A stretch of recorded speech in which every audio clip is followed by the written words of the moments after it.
"I'll leave at dawn," she said quietly, her voice steady in a way that surprised even her, though her fingers trembled as she folded the letter that had carried her halfway across the country on a promise that now felt thin as paper. The winter wind pressed against the cabin walls like a warning, snow whispering against the porch boards as if the land itself was listening. Clara Whitmore stood there with her 2 children clinging to her skirts, their small bodies warm against the cold that had settled deep into her bones since the moment the rancher opened the door and looked at her, not with welcome, but with hesitation sharp enough to cut. She had imagined this meeting 1,000 times during the long journey west. Imagined a man who would smile awkwardly, tip his hat and usher them inside, with the relief of someone whose loneliness was finally answered. Instead, she found Ethan Crowley leaning in the doorway, arms crossed, jaw tight, eyes dark with something unreadable, as if her arrival had reopened a wound he'd spent years trying to close.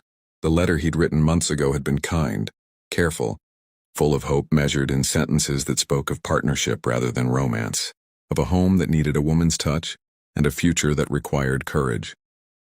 Clara had answered with honesty, admitting she came with 2 children and a past she could not erase. And when his reply came accepting both, she believed, God help her, that this land might finally be where running ended. But now the silence between them stretched heavy, broken only by the soft sniffle of her daughter, Anna, and the way her son Samuel tried to stand taller, as if being brave might somehow convince the man before them to let them stay. Ethan's eyes dropped briefly to the children, and something flickered there, pain, maybe, or memory, but when he spoke, his voice was rough. He said the arrangement was complicated. He said the timing was wrong. He said he hadn't expected them so soon, or maybe at all. And though he never raised his voice, never spoke unkindly, the space he left between his words felt like rejection all the same. Clara nodded because she had learned long ago how to accept disappointment without breaking in front of her children. She thanked him for his honesty, for the roof he had offered for the night out of decency, if not desire, and when she said she would leave at dawn, she meant it. Pride had been stripped from her once before, and she would not beg a second time.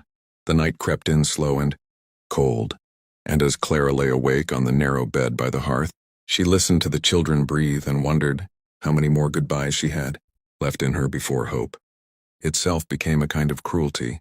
Outside, Ethan sat at the table long after the fire burned low, staring at the door as if it might accuse him of something he was not ready to face.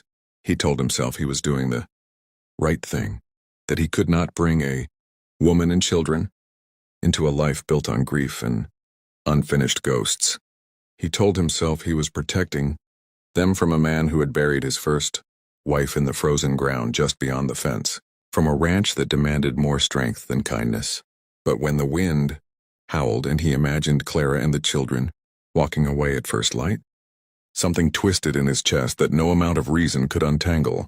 Memories rose unbidden, his late wife's laughter, the empty rooms, the silence that followed loss like a shadow, and with them came fear sharper than loneliness, fear that opening the door again would only invite more pain. Yet as the hours passed, doubt crept in alongside regret.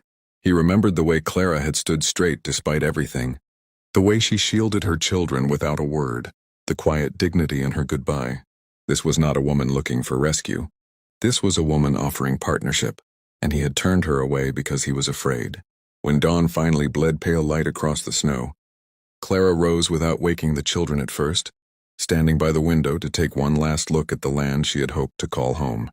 She dressed them carefully, wrapped scarves around small necks, and lifted the satchel that carried all they owned. Her hand rested on the door latch for a moment longer than necessary, not because she expected it to open, but because part of her needed to believe she had truly tried. That was when the sound of boots crossed the floor behind her. The door did not open outward as she planned, it was pulled wide from the inside. Ethan stood there, hat in hand, eyes red as if sleep had never come. "You're not leaving," he said, the words firm but not unkind. Clara turned slowly, heart pounding, ready to refuse whatever pity he might offer. But then he continued, voice breaking just enough to betray the truth beneath it, "Not alone." He looked at the children, then back at her. "If you stay as family. All of you. I won't pretend I know how to do this right, but I won't let fear decide for me anymore." The silence that followed was different now, lighter, fragile with possibility. Clara searched his face for certainty and found instead something better. Resolve earned through struggle. She nodded once, tears finally slipping free. Not from weakness, but from relief. Outside, the sun climbed higher, casting gold across the snow. And for the first time in a long while, the ranch did not feel like a place of endings but of beginnings. And if this story moved you, if you want to know how love grows where fear once ruled and how a broken family finds its way home, don't forget to subscribe to the channel because the journey has only just begun, and you won't want to miss what comes next.